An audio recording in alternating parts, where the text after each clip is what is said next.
Assalamualaikum warahmatullahi wabarakatuh. Salam gesip.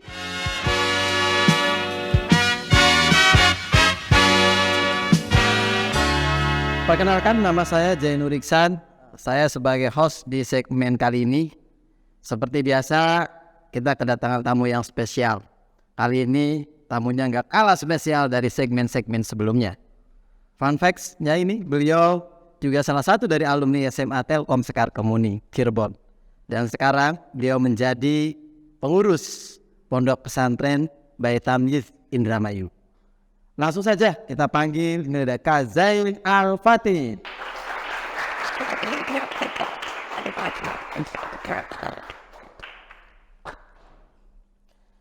Selamat datang Kak Zain. Assalamualaikum warahmatullahi wabarakatuh. Waalaikumsalam warahmatullahi wabarakatuh. Bagaimana kabarnya hari ini? Alhamdulillah sehat. Oke, biar lebih enak nih Kak Zain, gimana kalau kita bacain profil dulu?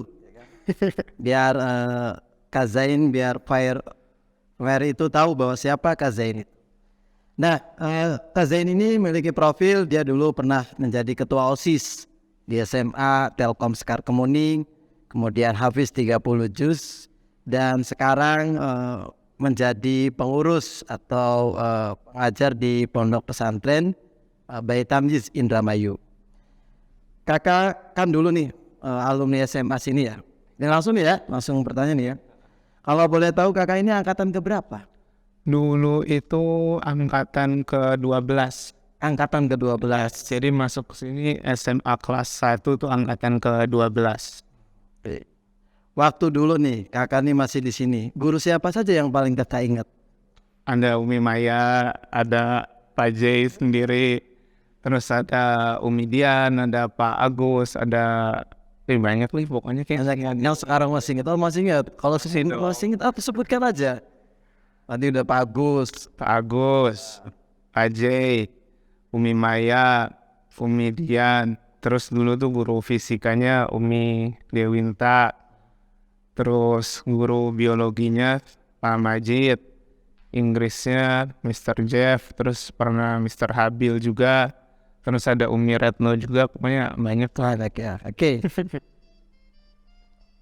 Guru yang kakak kenal dari dulu sampai sekarang masih ada di sini tuh siapa aja?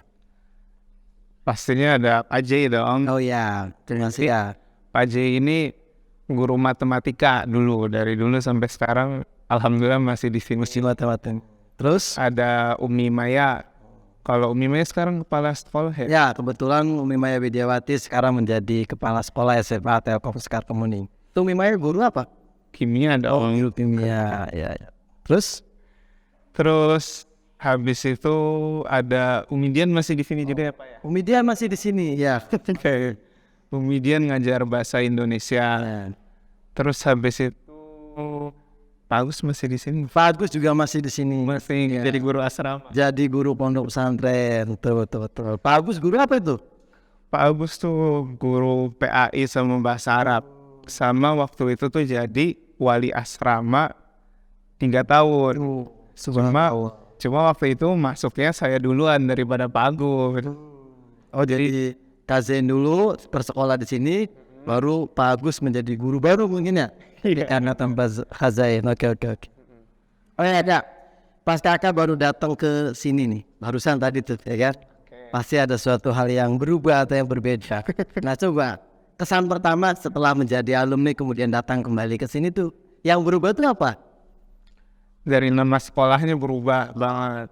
Dulu apa dulu? Dulu belum ada Telkomnya. Malah waktu angkatan saya lulus baru ganti nama gitu. Jadi ada Telkomnya. Selain nama? Ya dulu aja gedung ini malah nggak ada deh ya Pak. Oh gedung ini nggak ada, studio seperti ini nggak ada ya? Jangan kan studionya, gedungnya, terus juga banyak gedung-gedung baru. Ya banyak sih yang berubah dan ya pastinya lebih bagus jadinya. Alhamdulillah. Kemudian ini apa suasananya? Apa sama dengan yang dulu Kak Zain sekolah di sini dengan yang barusan tadi datang? Suasananya mungkin karena lagi jam pelajaran ya, atau udah selesai. Jadi ya di luar mah sepi gitu. Cuma kan beberapa kali pernah kesini juga gitu pas habis sudah lulus ya, oke sama-sama aja deh. Ya, masih rame gitu, masih banyak yang main ke sini seru. Oke, sip. Nah, Kak Zain, ada nggak sih kenangan yang paling berkesan selama di SMA sampai saat ini? Kalau pengalaman yang Bukan pengalaman, kenangan. Oh, kenangan. Oh iya, kenangan. Kenangan yang paling berkesan sebenarnya banyak sih. Oh iya. Cuma Yang paling ini pasti yang paling tuh waktu dulu ujian nasional. UN. Ya, UN. Dulu UN, sekarang udah nggak ada UN gini ya. Aduh, udah nggak ada. Udah nggak ada UN sekarang tuh. Dulu tuh waktu ujian nasional, kan dulu cuma ada IPA ya. Jurusannya tuh waktu itu cuma ada IPA doang. Terus habis itu kebetulan waktu tahun saya pelajaran eksaknya boleh milih tuh. Oh. Jadi ada 3 pelajaran wajib sama 1 pelajaran pilihan. Ya. Yang pilihannya itu ada bahasa Indonesia, bahasa Inggris, matematika, sama pilihannya itu boleh milih antara fisika, kimia, sama biologi. Saya milihnya kimia. Subhanallah. Dan ya alhamdulillah waktu itu ujian nasional kimianya dapat 100. Tepuk tangan. Sempurna, spektakuler ya. Nilai itu kan itu ya. Yang UN itu terkadang ditakut-takuti oleh siswa ya. Dapat nilai 100, subhanallah ya. Dan pernah juga sama juga sih di bidang kimia menang lomba cerdas cermat gitu. Tingkat Ciayum aja. wilayah 3 ciri. Iya, wilayah 3. Penyelenggaranya waktu itu universitas apa gitu di Cirebon. Kayaknya UMC deh kalau. UNC, Universitas Muhammadiyah Cirebon. Iya. Nah itu juara berapa itu? Juara 1. Wah, juara 1 sekian. Juara 1 mau pertahankan itu piala tetap atau piala bergilir? Kayak piala bergilir. Waduh, piala bergilir. Sekarang pialanya kemana ya? Jadi piala bersinggah di sini cuma 1 tahun mungkin ya? Emang nggak direplika ya? Oh, kebetulan 1 tahun kemudian berpindah kemana mungkin? Belum ada regenerasi gitu. Oke Kak Zain, ini ada yang masih kontak-kontakan nih ya dengan teman-teman yang waktu angkatan Kak Zain dulu. Itu siapa aja yang masih komunikasi? Ya, kalau komunikasi hari-harian bisa dibilang jujur jarang ya. Cuma mungkin kalau Sehai gitulah. ketika mau ada acara baru intens gitu. Tapi ya sekarang ya paling sampai sekarang ya yang dari dulu saya dekat itu. Siapa itu? Siapa? Ayo. Ya ada namanya Syarofi. Sekarang kemana tuh Syarofi? Masih Dia udah lulus S1. Berani kuliah S2. Subhanallah, temannya juga sukses semua ya. Ada lagi yang masih kontekan? Iya. Yang masih Komunikasi banyak sih, cuma mungkin yang intens itu aja. Oh itu aja, Syarofi yang subhanallah. Oleh nih Kak Zain ini. Oke, sebelum dilanjut ini Kak Zain, ini akan lebih seru lagi ya. Pertanyaan kemudian pengalaman yang nanti akan Kak Zain berbagi. Namun sebelumnya kita lihat dulu session berikut ini. Terima kasih.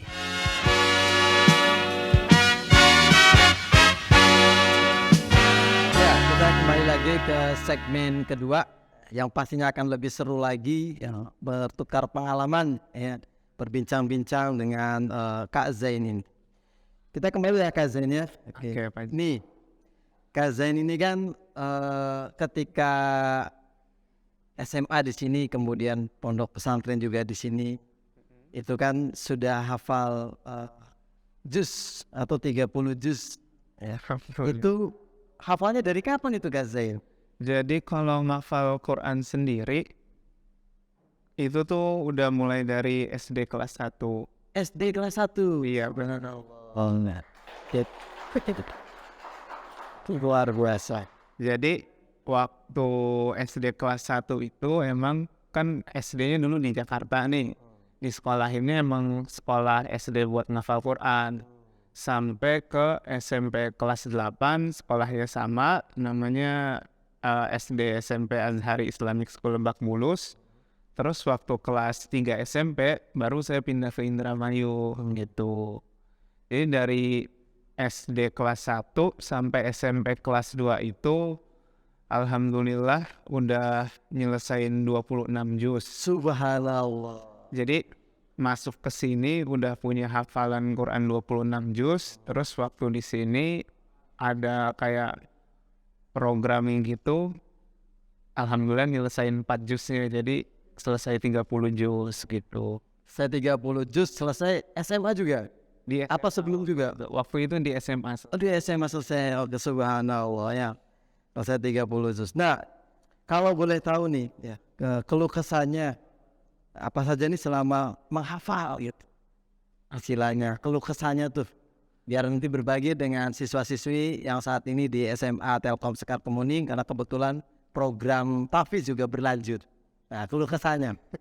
Jadi keluh kesahnya itu pertama mungkin lebih susah menjaga hafalannya sih daripada nambah hafalannya Pak J. Jadi kalau ngafal itu kan ngulangnya itu yang lama dan berulang-ulang.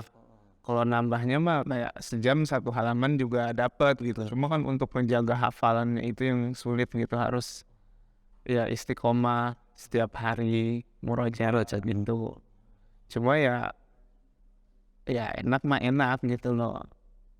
Jadi kayak misalnya lagi ngapain gitu terus ya ingat Quran surat apa gitu kan, pokoknya bisa kayak kejadian yang terjadi gitu, kalau ada apa-apa pasti ya ke Quran gitu. Kembalinya ke Al-Quran.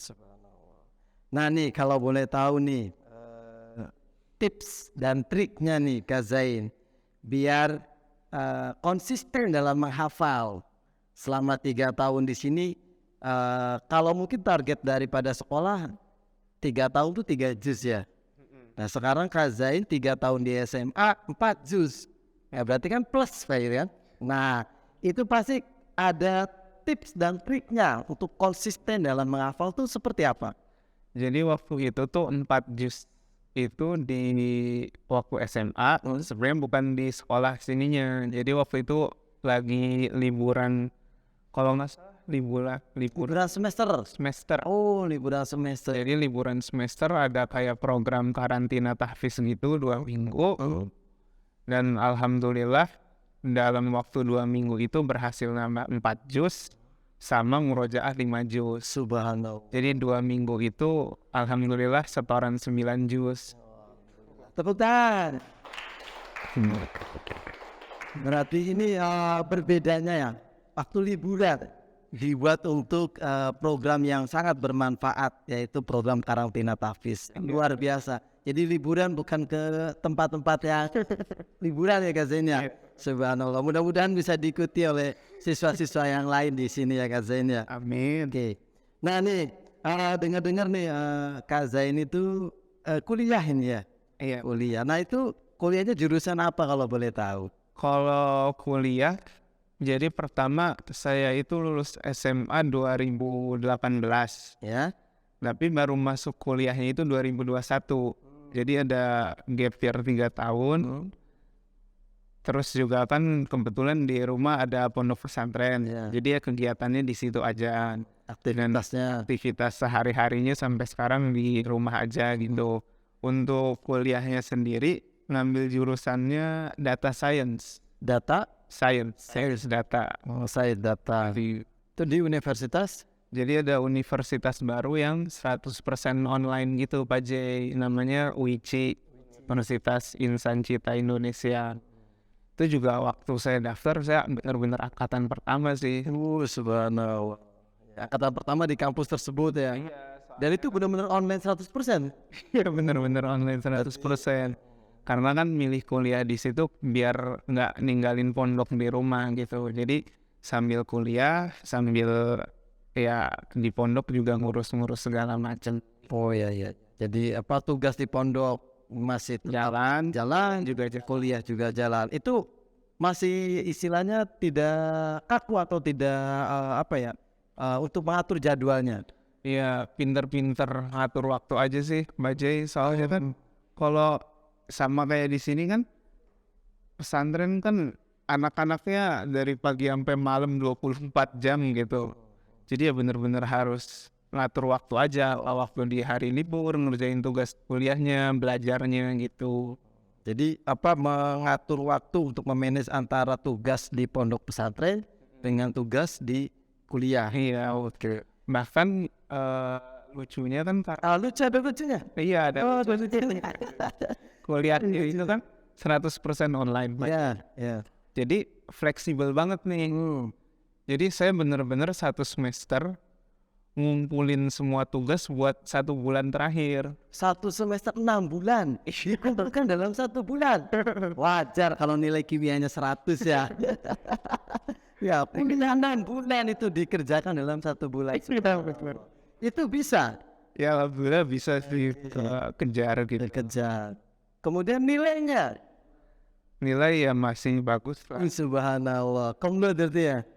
Amin. Amin. Subhanallah. Ya, ya, ya. Nah, kemudian ini Kak Zain, boleh nggak sih Kak Zain ceritain susah senangnya ya dalam menjalankan atau mengurus atau istilahnya terlibat di pondok pesantren Bait Tamyiz ini? Oke, dari susah atau Susah dulu ya. Susah dulu nanti seneng. Sampai seneng, kemudian susah kan sedih gitu kan. Sekarang sedih dulu, senang susahnya kemudian senang. Oke. Jadi bisa dibilang susahnya kan yang diatur itu kan manusia kan. Oh, yang diatur manusia. Iya, semua orang kan kayak punya pikiran sendiri, punya keinginan sendiri gitu. Jadi paling susah bener-bener nertibin siswa atau santri itu paling. Menertib. Susahnya itu menertibkan santri gitu kan. Pak Jai juga ngerasa ya Pak Jai.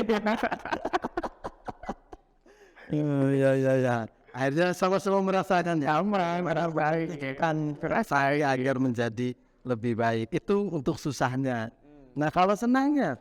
Kalau senengnya ya pertama alhamdulillahnya pertama kita jadi bisa konsisten belajar gitu.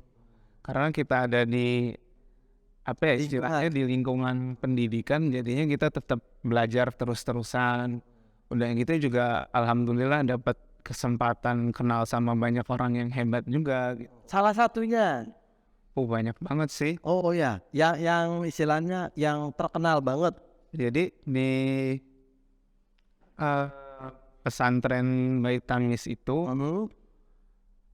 dia itu rata-rata Pak Jai malah muridnya itu utusan pesantren lain atau enggak putra-putrinya kiai gitu. Jadi di sana benar-benar banyak banget anak kiai di sini. Bibit-bibit ya? Iya. Bibit-bibit yang nanti menjadi generasi orang tuanya mungkin. Benar.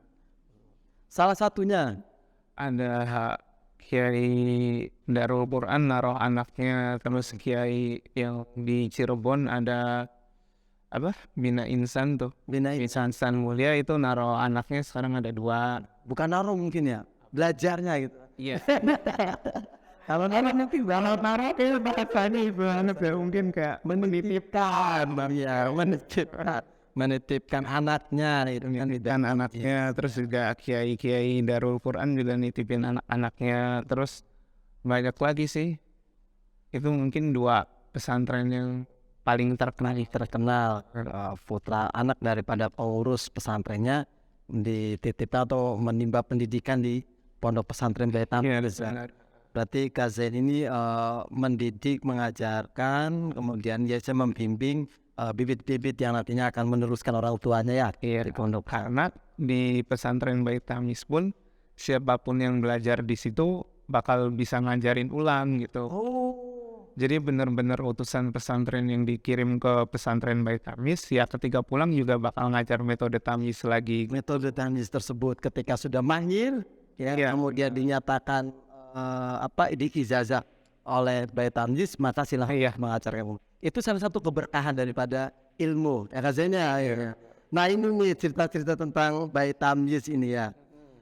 Pasti ada metodenya ini. Biar nanti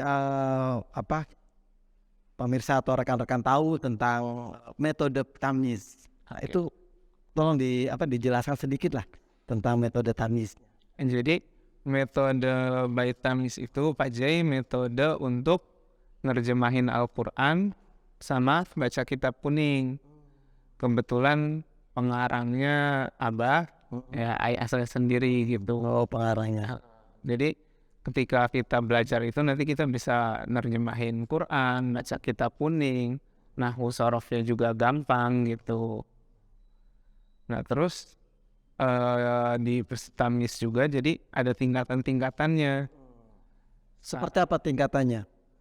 Tingkatannya itu sekarang ada 1, 2, 3, 4, 5 sama satu lagi kelas baru itu namanya kelas MKK Musabaqah Madrasah Qiraatul Kutub. Jadi di situ tuh kelas untuk belajar baca kitab kuning. Kebetulan saya sendiri ngurusnya di kitab kuningnya gitu. Oh, Kazain di kitab kuningnya. Iya. Berarti di tingkat yang paling atas mungkin ya. Subhanallah ya. Nah ini Kak Zain, mungkin kan istilahnya sekarang kan zamannya modern ya, IT ya. Nah adakah istilahnya aplikasi atau seperti aplikasi agar nanti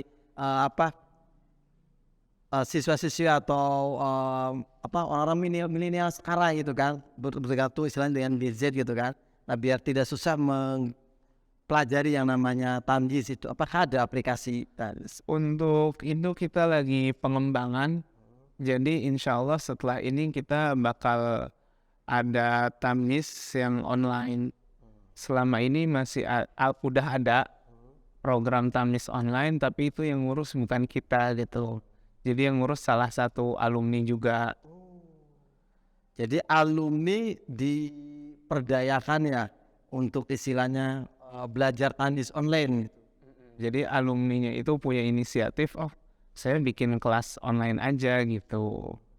Ya mantap subhanallah ya. Ini nggak kerasa nih Kak Zain. Di penghujung acara inilah istilahnya biar kita memantapkan ya dengan keberkahan Al-Quran. Misalnya ini akan istilahnya bukan menguji ya, bukan menguji istilahnya apa ya, bersama-sama mendapatkan keberkahan Al-Quran ya Kak Zain ya. Nih saya ingin memohon kepada Kak Zain itu menyambung ayat ya yang akan saya bacakan. Bismillahirrahmanirrahim. Bismillahirrahmanirrahim. Taha ma anzalna 'alaikal Qur'ana litashqa. A'udzu billahi minasy syaithanir rajim. Bismillahirrahmanirrahim. Taha ma anzalna 'alaikal Qur'ana litashqa illa tadhkiratan liman yakhsha. Tanzilam mimman khalaqal arda was samawatil ula. Ar-Rahmanu 'alal 'arsy istawa. Lahu ma fis samawati wa ma fil ardi wa ma bainahuma wa ma tahta ath-thara. Wa in tajhar bil qawli fa innahu ya'lamus sirra wa akhfa. Allahu la ilaha illahu lahul asma'ul husna. Wa hal ataka hadithu Musa. Subhanallah. Wow. Mudah-mudahan ayat yang tadi Kak Zain bacakan kita mendapatkan keberkahan ya. Dan terima kasih banyak ini Kak Zain sudah hadir di segmen hari ini ya. Dan salam untuk keluarga di Pondok Pesantren Bait Tamyiz. Mudah-mudahan semuanya dalam keadaan sehat dan Kak Zain juga tugas di pondok pesantrennya lancar, mampu menertibkan santri-santrinya, kemudian juga kuliahnya juga lancar ya. Dan saya selaku host pamit mengundurkan diri. Sampai jumpa lagi di segmen selanjutnya. Assalamualaikum warahmatullahi wabarakatuh. Salam gesit.